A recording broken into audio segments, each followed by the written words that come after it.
Sebagian dari kita mungkin masih ingat klip iklan Telkom, telepon rumah di televisi yang menayangkan kakek tua melakukan perjalanan dari desa ke kota untuk memberi kejutan anak dan cucunya. Namun, pintu rumah terkunci. Seluruh penghuni rumah sedang pergi entah kemana.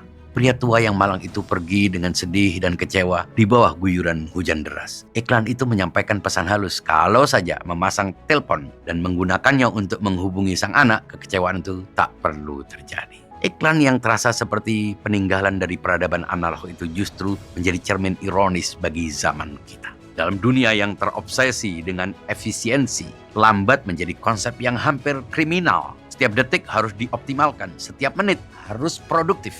Kita lupa bahwa di balik kelambatan ada kedalaman. Seperti kopi yang ditumbuk manual, surat yang ditulis dengan hati, atau percakapan yang tak terburu-buru. Kelambatan bukanlah musuh, melainkan ruang di mana makna dirajut dengan sabar. Meleset atau gagal telah menjadi aib sosial. Dalam budaya algoritmik, kita hanya diarahkan pada pilihan-pilihan yang terbukti berhasil. Restoran dengan rating di bawah 4,2 jangan dikunjungi. Sulit adalah musuh yang harus ditaklukkan. Segala sesuatu dipermudah hingga kita lupa bagaimana rasanya berjuang. Aplikasi pesan antar menyulap makanan muncul di meja tanpa kita tahu proses memasak. GPS menghilangkan kebutuhan untuk membaca peta atau lebih manusiawi bertanya pada orang jalanan. Padahal dalam kesulitan itulah karakter ditempa. Dan human error, kesalahan manusiawi, telah menjadi dosa dalam masyarakat algoritma. Salah ketik, autocorrect akan memperbaikinya. Kita hidup dalam ilusi kesempurnaan, seolah manusia bisa dan harus menjadi seperti mesin.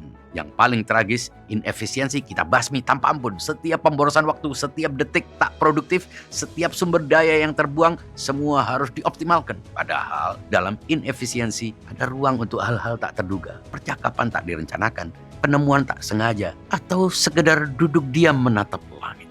Mungkin sudah waktunya untuk memberontak dengan elegan, mematikan notifikasi, tersesat dengan sukarela, membiarkan diri melakukan kesalahan, dan merayakan ketidakefisienan. Kekecewaan dan ketidakefisienan justru mengajarkan kita tentang arti pengharapan dan ketekunan. Ternyata dunia yang sempurna justru tidak sempurna karena tak punya kelambatan, kesulitan, kekeliruan, human error, dan inefisiensi. Karena itu, kita perlu melakukan resistensi terhadap rezim algoritma dan berjuang demi mempertahankan yang lambat, yang meleset, yang sulit, yang penuh human error, dan yang inefisien. Sebab dalam segala cacat itulah kita merasa masih manusia manual, bukan manusia matek. Refresh your mind. Jangan lupa perkaya konten ini dengan komentar-komentar Anda.